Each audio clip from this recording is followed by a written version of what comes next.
So you are here with your daughter who is 21, right? And you were 21 when you became a billionaire. Is that right?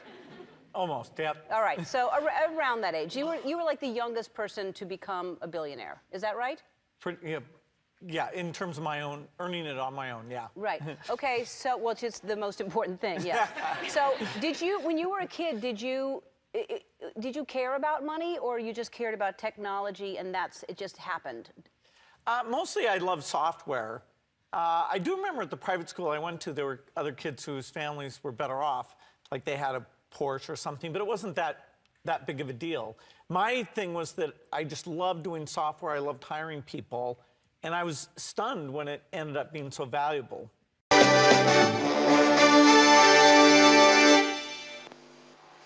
Hello, I'm Bill Gates, Chairman of Microsoft. In this video, you're going to see the future, Windows. Microsoft first came up with the Windows concept back in 1983. And today, the leading software users have switched into the Windows environment. It's really incredible how quickly our powerful applications like Word and Excel and PowerPoint have been adopted. It's not just Microsoft applications. Even companies like WordPerfect and Lotus have now come out with Windows applications. And every week we see new innovative work. It's really attracting all the innovation in the industry. We predicted this a long time ago, and now it's the future. Let's take a look. What's your ultimate ambition? The thing that really drives me is building software products that can help people out. That's what I've been doing for over 20 years. That's what I'll be doing the rest of my life.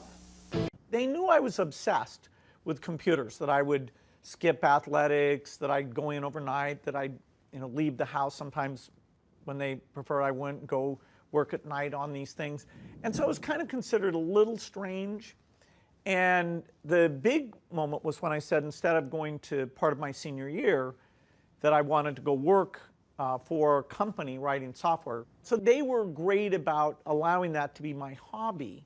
You went to Harvard and you dropped out. Have you ever thought how your life could be better off if you had gotten your Harvard degree? Well, I'm a weird dropout because I take college courses all the time. I love learning company courses and things, so I love being a student. Innovation can solve almost every problem. That's the belief that drove me in 1975 to leave a college in the suburbs of Boston and go on an endless leave of absence. I believed that the magic of computers and software would empower people everywhere and make the world much, much better. Our formula has been to get the smartest, most creative people working on the most important problems. Because I always had to be careful that we wouldn't hire too many people. I was always worried because people who worked for me were older than me and they had kids, and I always thought, well, what if we don't get paid? Will I be able to meet the payroll? So I was always very conservative about the finances. And then when we did go public, what was I, 30 by then I was kind of stunned at what it multiplied out to. Right. So when you became a billionaire, at what point did you start relaxing? Were you still nervous when you became a billionaire, like, I gotta watch this? Well, I always wanted to have enough money in the bank so that even if our customers didn't pay us for a year, we could still keep paying everybody and do the R&D. So I'd still be viewed as conservative. I don't have that many things that are extravagant tastes, so didn't change too much. So nothing really changed. So you didn't.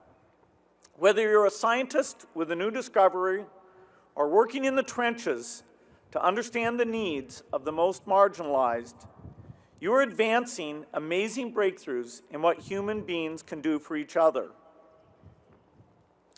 At the same time, if you ask people across the United States, is the future going to be better than the past?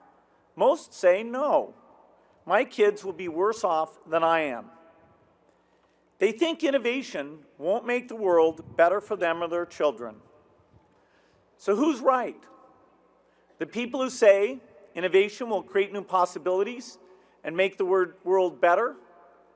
Or the people who see a trend toward inequality and a decline in opportunity and don't think innovation will change that? The pessimists are wrong, in my view, but they're not crazy. If innovation is purely market-driven and we don't focus on the big inequities, then we could have amazing advances and inventions that leave the world even more divided. We won't improve public schools. We won't cure malaria. We won't end poverty.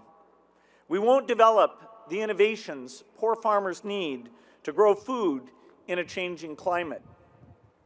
If our optimism doesn't address the problems that affect so many of our fellow human beings, then our optimism needs more empathy. If empathy channels our optimism, we will see the poverty and the disease and the poor schools.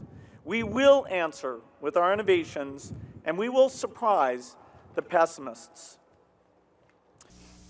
There is hardly a day in which something is not written about Microsoft. It has become almost a frenzy. You're being called the evil empire. You forget being called a nerd. You are now being called arrogant, greedy, the devil.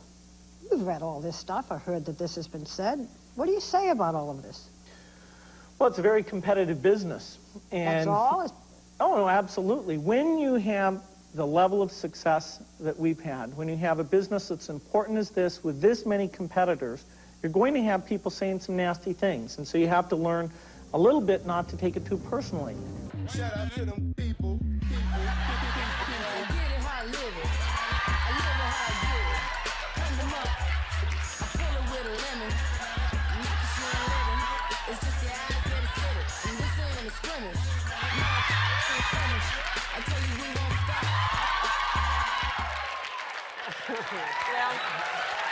It was good. अगर आपको ये video अच्छा लगा और आपने इससे कोई काम की बात सीखी तो आप इस वीडियो को लाइक करो, कमेंट करके बताओ कि आप इस बारे में क्या सोचते हो, शेयर करो इस वीडियो को अपने फ्रेंड्स और फैमिली को, सब्सक्राइब करो और बेल के बटन को दबाओ ताकि आपको अपडेट्स मिलते रहें।